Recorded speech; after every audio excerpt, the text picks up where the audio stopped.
Assalamualaikum warahmatullahi wabarakatuh. Perkenalkan, nama saya Febi Soraya, nomor induk mahasiswa 1811260045. Di sini saya akan menjelaskan materi mengenai pernapasan pada hewan invertebrata serta vertebrata dan pernapasan pada tumbuhan tingkat rendah. Berikut penjelasannya. Pertama yaitu sistem pernapasan pada hewan invertebrata. Hewan invertebrata adalah golongan hewan yang tidak memiliki tulang belakang. Berasal dari bahasa Latin yaitu artinya tanpa, dan vertebrata artinya bertulang belakang. Pada umumnya hewan ini memiliki struktur morfologi, sistem pernapasan, dan sistem peredaran darah yang lebih sederhana dari hewan vertebrata. Hewan invertebrata terdiri beberapa filum, yaitu sebagai berikut. Yang pertama Polyptera, kemudian Cnidaria, Mollusca, Platydelmintes, Annelida, Arthropoda, Nemadelmintes, dan Echinodermata. Nah, ciri-ciri hewan invertebrata yang pertama tidak memiliki dinding sel yang menyokong tubuhnya, kemudian sebagian besar tubuhnya tersusun atas protein struktural kolagen. Yang ketiga memakan bahan organik yang terurai. Adapun contoh dari pernapasan pada hewan invertebrata, di sini saya mengambil contoh pada belalang.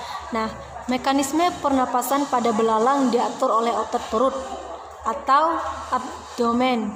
Ketika otot perut berlaksasi, volume trakea normal sehingga udara masuk. Sebaliknya, ketika otot abdomen berkontraksi, volume trakea mengecil sehingga udara keluar. Jalur yang dilalui udara pernapasan yaitu dari udara dari luar, kemudian masuk ke stigma atau spirakel, kemudian masuk ke saluran atau pembuluh trakea, kemudian ke trakeolus, dan yang terakhir jaringan tumbuhan.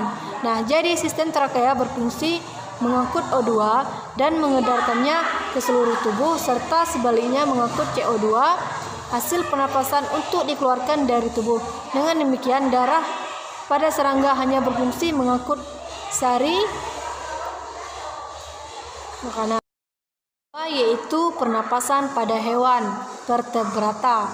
Nah, hewan vertebrata yaitu golongan hewan yang memiliki tulang belakang sejati. Vertebrata juga merupakan subfilum di dalam filum Chordata. Jadi kata vertebrata juga merupakan salah satu kategori takson. Tulang belakang berasal dari perkembangan sumbu penyokong tubuh primer atau notochorda, chorda dorsalis. Notochorda vertebrata hanya ada pada masa embrionik. Setelah dewasa akan mengalami penulangan menjadi sistem penyokong tubuh sekunder, yaitu tulang belakang. Nah, vertebrata terbagi atas beberapa kelas. Yang pertama kelas apes atau burung, kemudian kelas reptilia, kemudian kelas amfibi, kelas mamalia, dan kelas Pisces. Ciri-ciri vertebrata yang pertama memiliki tulang belakang terentang sampai ke bagian ekor, kemudian tubuh memiliki tipe simetris bilateral, kemudian pada bagian otak dilindungi oleh tulang tengkorak, kemudian mempunyai kepala, leher, badan, dan ekor, walaupun ekor dan leher tidak mutlak. Nah, contoh pada hewan vertebrata di sini saya mengambil pada sistem respirasi pada apes, yaitu burung. Nah, burung sendiri memiliki dua lubang hidung, yaitu lubang hidung luar terletak pada pangkal paruh bagian di atas, kemudian lubang hidung di dalam terletak pada langit-langit rongga mulut.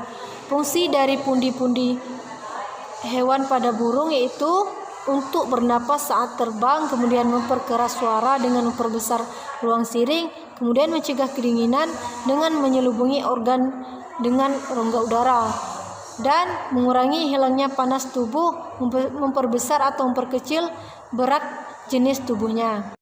Dan mekanisme pernapasan pada burung yang pertama yaitu pernapasan burung saat tidak terbang, fase inspirasi, yaitu tulang rusuk bergerak ke depan, volume rongga dada membesar, kemudian tekanan mengecil, udara akan masuk melalui saluran pernapasan. Nah, saat inilah sebagian oksigen masuk ke dalam paru-paru, O2 berdifusi ke dalam darah kapiler, dan sebagian udara dilanjutkan masuk ke dalam kantong-kantong udara. Kemudian fase ekspirasi, tulang rusuk kembali ke posisi semula, rongga dada mengecil, dan tekanan membesar. Selanjutnya, pernapasan burung saat terbang.